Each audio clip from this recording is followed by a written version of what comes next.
Hey everyone, it's Ben Hardy here, and in today's going to be comparing the new BMW X7 to the new Mercedes-Benz GLS.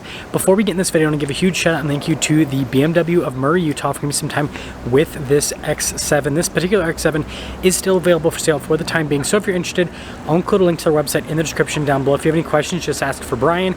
And then on a side note, if you want to save time and money the next time you purchase a car, link to my car buying guide in the description down below. Let's get into it.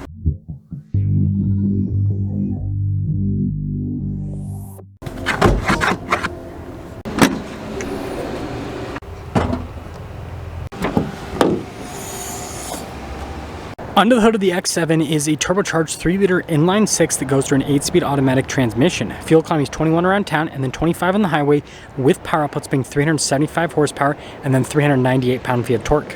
Under the hood we have a turbocharged 3-liter inline-six that goes through a 9-speed automatic transmission. Fuel economy is 19 around town and then 24 on the highway, with power outputs being 375 horsepower and then 369 pound-feet of torque. Before we go with the friends, I do want to mention, if you want to see more videos just like this, then I recommend you subscribe because I post content every single day. So starting off with the X7, we've got the split light design, and then notice how large the kidney grille is there in the front and center. And then comparing that with the Mercedes, notice how everything's a little bit more rounded off with the Mercedes. You have traditional headlights, and it still has a very large grille, but it's just one grille rather than, kind of like two separate units. But either way, let me know which front end design you like better. With the BMW, our tire wheel setup is 275 40 22 in the front, and then 315 35 22 in the rear.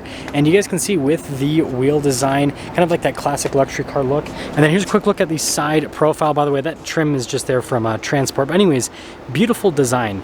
Now with the Benz, our turn wheel setup is 275 45 21 in the front and then 315 40 21 in the rear. So slightly smaller wheels, a little bit more sidewall with the tires. Giant star there for the wheel design. Love the fender flares, by the way. And then here is your full side profile on the Benz. Again, looks more rounded off. Now when it comes to key fobs, I will say the BMW key fob does look a little bit cooler, but functionality on them is pretty similar. But notice the BMW actually has remote start, which is cool. Now with the Benz, you guys can see cargo cover built in from the factory. Got a nice flat loading floor, decent space behind the third row. You can auto raise and lower the second row as well as the third row. You can also raise and lower the rear ends of the Benz. So lots of practicality built in. And then obviously you got that to close that things up. Now with the BMW, we have a cargo cover here in the back, just like the Benz. And then you guys can see with the seats auto raise and lower, just like the Benz. Notice we have a max passenger, max cargo, so they kind of make things easier there. And then this has the tailgate, which I'm not going to lower because I don't want this stuff to fall out. But you have that added thing the Benz does not have. And then you can also lower the suspension just like the Benz. Now here's a quick look at the rear view of the GLS. Again, everything's more rounded off, whereas with the X7, as you can see, it still has, kind of like a rounded off crossover type appearance, but it's a little bit boxier. So starting off in the third row of the Benz, got some USB action, got some nice padding here. Seats look pretty nice as well. Yes, it's cramped, and headroom's okay. Now the second row of the Benz is definitely a lot more spacious, little cargo thing there, and the seats, definitely beautiful. We have our own climate zone here in the back. You got vents, got some cup holder action, and then headroom in the second row, also really good. We also have a bunch of seat adjustments here on the door panel in normal Mercedes-Benz fashion. By the way, look how nice that is. Now I will say, getting into the third row of the BMW is a little bit more difficult when you go through the center portion here with the captain chairs. It seems like they're closer together. But once you're back here, nice padding, you got some ambient lighting. You also have this to move the seats if you need. And by the way, these seats are extremely comfortable, more comfortable than the Mercedes seats. And also, more headroom. Got my own climate zone here in the back with heated seats.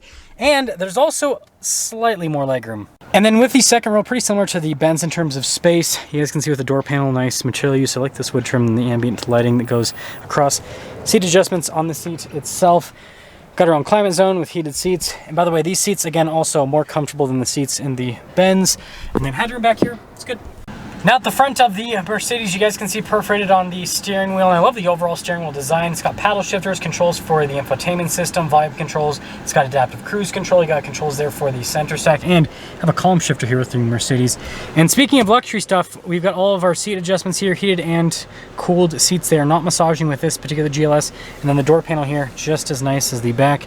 And then you guys can see full digital gauge cluster, super customizable. And then we have this giant infotainment system. You can control things with a dial if you want, but it also doubles as a touchscreen. And let's take a look at the camera system. Full 360 here with the Benz. Tons of different viewpoints here out of the car, so that's really good. So I'd say super solid infotainment system. It's cool that you can control this with a bunch of different controls. Again, screen, controls in the steering wheel, and then this thing right here. You guys can see wireless phone charging pad. You got some cup holders which are heated, or no, these ones are not heated and cooled, sadly. We got our drive mode select in this little area. Basically have a bunch of on-road, off-road drive modes, as well as sport modes and everything, so there's quite a bit you can go through. Got these grab handles here with the ambient lighting, which is kind of interesting. And the texture on all of this is also pretty nice. And the seats up front, you guys can see perforated down the center. They are very comfortable. And then we do have a panoramic sunroof as well. Now taking a look at the BMW's interior, all blacked out. Nice stitching here on the airbag cover. Paddle shifters in the back of the steering wheel. Look at the controls here on the steering wheel. Definitely have a nice finish. Got adaptive cruise controls just like the Benz regular stocks there on the back. And then you guys can see all the controls here on the door panel. Lots of leather trim here. Again, more ambient lighting. Full digital gauge cluster just like the Benz. I would say not as customizable as the Benz. And then with the infotainment screen, you actually have a dial control, and you can also use it as a touchscreen. So you still have multiple ways to control it. I feel like it's just as easy to use as the infotainment screen in the Mercedes. Still have stuff like heated and cooled seats, dual zone climate, all of that. And then you guys can see the trim here on the dash. A little bit more like less busy, I guess, here in the bottom portion. Still have a wireless phone charging pad, more of this wood trim. Then you guys can see the control for the infotainment system, little crystal shifter, all of our drive modes right here. Again, more simplistic with that. Don't have a million of them. Adjustment for the suspension. Yeah, pretty cool with that. I do like the materials here. And of course it's covered up, but the front seats basically look like the back seats with the quilted leather design. And they have a nice premium headliner with this panoramic sunroof. The BMW stickers for about $94,000, the Benz stickers for just over $100K. Starting off in the X7 first, kind of like I mentioned in the walk-around portion, I do think that the seats are more comfortable in the X7, and that still rings true. They have like more of a padded feel. Like, you know when you get into a couch and like this couch is, it's comfortable, but it's kind of hard. It's kind of like the Mercedes-Benz seats, and you get into another couch and you just kind of like sink into it a little bit and you're like, ah, this is the good life. That's what the BMW seats kind of feel like. Hopefully that comparison makes sense. But anyways, you know, with the driving right off the bat, suspension is comfortable. It does feel like a larger vehicle, but it's easy. It's very easy to drive, easy to maneuver. And you know, I would say this is like the least BMW feeling BMW because it's definitely more on the luxury side, and you can tell that's what they emphasized. And the next thing we got to do is get an acceleration here at this X7. We'll compare inline sixes and see which one is best. But this driving comparison part of the video is going to be short, so the video itself isn't too long. But yeah, X7, comfortable suspension. It handles pretty well for the size that it is. Very comfortable seats, great powertrain. You can obviously also go to a V8. You can do the same thing in the Mercedes as well. And so yeah, I mean this drives really well. So let's go see how the Benz drives. Oh, setting off in the Benz, and kind of like I said earlier, the seats in the Benz are not uncomfortable, but they are, like when you go back to back, the seats in the BMW are a little bit more comfortable. With that being said, the ride quality in the Benz is actually a little bit more comfortable in the BMW. They're really close. I think a big part of the reason why there is even a difference in ride quality is the Benz, again, has slightly smaller wheels, more sidewall in the tires. That's gonna, you know, lead to a slightly more comfortable ride. But the suspension seems to be more luxury tuned rather than sport tuned as well. So I think that's another kind of key difference between both of the vehicles. But yeah, definitely, like, I'm getting like huge luxury vibes with this. It doesn't seem like it's as sharp at the handling as the X7. It's not bad, but you can definitely tell this is kind of like floatier, if that makes sense. And so we will get our acceleration here at the Benz. So, I mean, good powertrain. It doesn't seem like it feels as punchy as the inline six and the BMW, and that's what I was kind of expecting.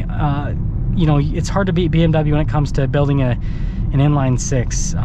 So it's still a good powertrain, but it just, it doesn't feel as torquey, and again, the torque figures do suggest that. So to cap things off here with this comparison, BMW versus Mercedes.